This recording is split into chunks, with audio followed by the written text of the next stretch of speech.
दोस्तों, ये हैं आज के मुख्य समाचार।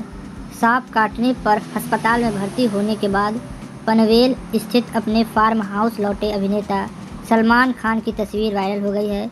सलमान खान एक तस्वीर में डॉक्टर जलील पारकर के साथ दिख रहे हैं और अभिनेत्री बीना काका ने उनके साथ एक तस्वीर पोस्ट की है।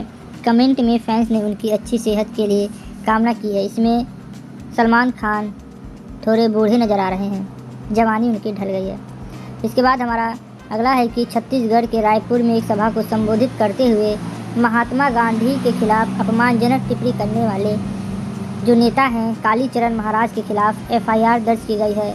दरअसल कालीचरण महाराज ने कहा है कि गांधी की हत्या करने के लिए मैं नाथूराम गोडसे को नमस्कार करता हूं। उन्होंने आगे कहा कि मोहनदास करमचंद गांधी ने सत्यानाश कर दिया। तो एक बात जाके इतिहास थोड़ा पढ़ लेते ये बाबा कालीचरण महाराज जी, तो उनको पता चल जाता है कि महात्मा गांधी ने देश का बंटवारा नहीं किया था। वो तो अंग्रेज़ों की चाल थी हिंदू मुस्लिम को लड़ाकर, और 1905 से ही वह जब बंगाल का विभाजन हुआ था तभी से हिंदू मुस्लिम में दरार पड़ गई थी, और वो दरार इतनी ज़्यादा पड़ गई कि दोनों को अलग ही करना पड़ा। इसमें महात्मा गांधी ने जानबूझकर कभी भी देश को अलग नहीं किया था। वो हमेशा कहते रहे कि ये अलग नहीं होगा, मगर अंग्रेज़ों की खुरपाती की वजह से देश अलग हो गया। ये किसी एक आदमी के हाथ में नहीं था कि मुसलमानों और हिंदू को अलग कर दे, क्योंकि दोनों तरफ ही क्या था, नफ़रत फैल चुकी थी। हिंदू मुस्लिम में एक साथ रहना पसंद नहीं करते थे, यह लोगों का फैसला था। उसके बाद हमारा अगला है कि जो दिल्ली में कर्फ्यू लगा है उसमें स्वास्थ्यकर्मी, आपातकालीन सेवाएं, सभी सरकारी अधिकारी, मीडियाकर्मी, वकीलों और न्यायाधीशों को दिल्ली में सोमवार को कुछ राहत दी जाएगी। उनको कर्फ्यू, रात्रि में जो कर्फ्यू लग रहा है उसमें छूट दी जाएगी। यह सुबह 5 बजे तक रहेगा, रात्रि को 11 बजे से शुरुआत होगी। यहाँ पे बीजेपी सांसद वरुण गांधी ने कोविड-19 के नए वेरिएंट ओमिक्रॉन के बढ़ते मामले के बीच कहा है कि रात में कर्फ्यू लगाना और दिन में रैलियों में लाखों लोगों को बुलाना यह आम लोगों की समझ से परे है। उन्होंने आगे कहा कि हमें ईमानदारी से तय करना पड़ेगा कि हमारी प्राथमिकता क्या है, भयानक ओमिक्रॉन के प्रसार को रोकना है या चुनावी शक्ति प्रदर्शन करना है। वरुण गांधी ने एकदम सटीक अपनी ही सरकार पर निशाना साध दिया है, जिससे कि मोदी के भीड़ जुटाने के लिए वो बहुत सी रैलियाँ कर रहे हैं और विपक्षी पार्टी भी कर रही हैं। रैलियों पे कोई भी आपत्ति नहीं है, मगर आम नागरिकों को बाहर घूमने में आपत्ति है। यही क्या होता है कि लोग कहते हैं सब रैली में जा रहे हैं तो उनको कोरोना नहीं होगा, और हम बाहर थोड़ा निकल जा रहे हैं तो कोरोना हो जाएगा, बाजार चले जा रहे हैं तो कोरोना हो जाएगा। ये सरकारों को समझना चाहिए और रैलियों पर रोक लगानी चाहिए। पिछले दिनों में दिल्ली में 24 घंटे में कोविड-19 के 331 नए मामले दर्ज किए गए हैं। राष्ट्रीय राजधानी में 9 जून के बाद सर्वाधिक दैनिक बढ़ोतरी है। वही कोविड-19 में 1 की मौत दर्ज की गई है, जबकि सक्रिय मामलों की संख्या 1290 के है। दिल्ली में सोमवार को रात को 11 बजे से रात्रि 5 बजे तक रात्रि कर्फ्यू है। इसका कोई मतलब नहीं है कि दिन में रैली करो, रात को कर्फ्यू लगाओ।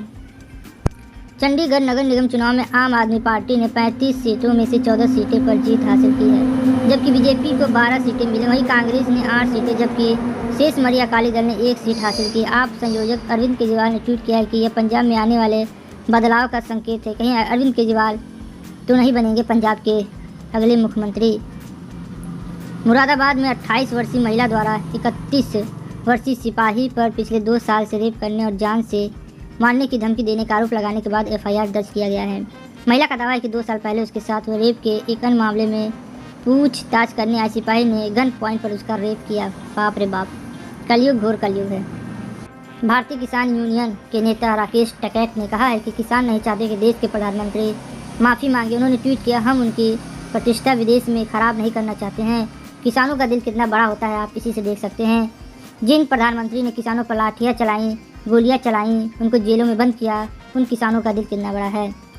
बगैर किसानों की मर्जी के भारत में फैसला नहीं होगा।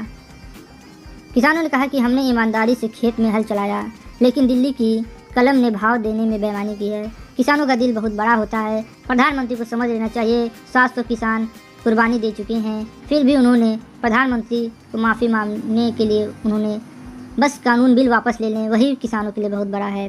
और किसानों का दिल सच में बहुत बड़ा है। तो हम ऐसे किसानों को नमन करते हैं, ऐसे जवानों को नमन करते हैं। एक बुजुर्ग गार्ड द्वारा कार का दरवाज़ा खोलने और सैल्यूट करने की एक वायरल तस्वीर पर ट्रोल होने को लेकर अभिनेत्री कियारा आडवाणी ने प्रतिक्रिया दी है। उन्होंने कहा है कि मैंने उनसे सैल्यूट करने के लिए नहीं कहा गया था। लोगों ने मुझे ट्रोल करते हुए कहा कि मैंने एक बुजुर्ग शख्स से सैल्यूट करवाया है। उन्होंने आगे कहा कि यह गैर ज़रूरी बात थी।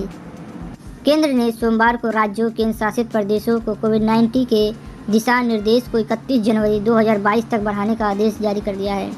केंद्र ने डेल्टा और ओमिक्रॉन वेरिएंट के बीच राज्यों को किसी तरह की कोई ढिलाई न बरतने की चेतावनी दी है। केंद्र ने राज्यों से कहा है कि इस त्योहारी सीजन में ज़रूरत के अनुसार स्थानीय स्तर पर प्रतिबंध लगाने का विचार करें और अपनी रैलियों में लोगों को भीड़ जुटाने का प्रयास करें। तो यह एक ऐसी भारत सरकार है जो चुनावों में रैलियों में बुला सकती है लोगों को, उससे कोरोना वायरस नहीं फैलता है। मगर जैसे ही कोई आदमी बाहर निकलता है ज़रूरी सामान लेने के लिए, अपनी ज़रूरत के सामान लेने के लिए, तो कोरोना वायरस उसको पकड़ लेता है। ऐसी दुर्दशा है भारत की, जो चुनाव में कोरोना वायरस कितना भी फैला रहे मगर चुनाव तो कराना ही है। अगर कोई आदमी कितना भी बीमार हो, उसके हॉस्पिटल ले जाना हो या बाज़ार से सामान लाना हो, तो उसको घर से बाहर नहीं निकलने दिया जाता है। वारे मेरे भारत के लोग नेताओं, ऐसी दुर्दशा आज पहली बार देख रहा हूँ दुनिया में।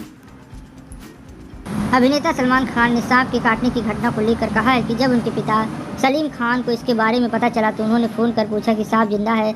सलमान ने कहा, मैंने उनसे कहा है कि टाइगर और सांप दोनों जिंदा हैं। इससे पहले सलीम खान ने कहा था कि ऐसी छोटी मोटी घटनाएं तो होती रहती हैं। तो भैया ये छोटी मोटी घटनाएं हैं, मगर मीडिया लोग इसको दिखा के बहुत बड़ा कर दे रहे हैं। जम्मू कश्मीर के उपराज्यपाल मनोज सिन्हा ने सोमवार को जम्मू कश्मीर में सशस्त्र बल विशेष अधिकार अधिनियम अप्सा के निरस्त होने की संभावना से इनकार कर दिया है। बकौल सिन्हा ने, मैं स्थिति से अच्छी तरह वाकिफ़ हूँ और इसकी कोई आवश्यकता नहीं है, इसके बारे में चिंता करने की आवश्यकता नहीं है। उन्होंने कहा कि कुछ लोग नहीं चाहते हैं कि जम्मू कश्मीर विकास के मोर्चे पर आगे बढ़े। जम्मू कश्मीर से अगर अप्सा हट जाएगा तो आतंकवादी फिर से वहाँ पे पनपने लगेंगे और फैल जाएंगे, इसीलिए अप्सा वहाँ से भारत सरकार नहीं हटा रही है। गायक अभिनेता हाडी सिंधु ने इंस्टाग्राम पर अपने 83 के सह कलाकार रणवीर सिंह को लेकर एक पोस्ट में लिखा है, आपको हमेशा अपने बड़े भाई के रूप में देखूंगा। आपसे बहुत कुछ सीखा है, आपने मुझे एक बेहतर अभिनेता और इंसान बनने में मदद की है। उन्होंने आगे लिखा कि आपकी मेहनत, लगन और अनुशासन से मैं हमेशा अभिभूत रहा हूँ। प्यार और समर्थन के लिए धन्यवाद। आज का समाचार यहीं ख़त्म होता है। आप लोगों का बहुत बहुत धन्यवाद। अगर आपको ये वीडियो अच्छा लगे तो हमारे चैनल को थोड़ा लाइक से सब्सक्राइब कर लें। तो आज के लिए बस इतना ही। जय हिंद, जय भारत।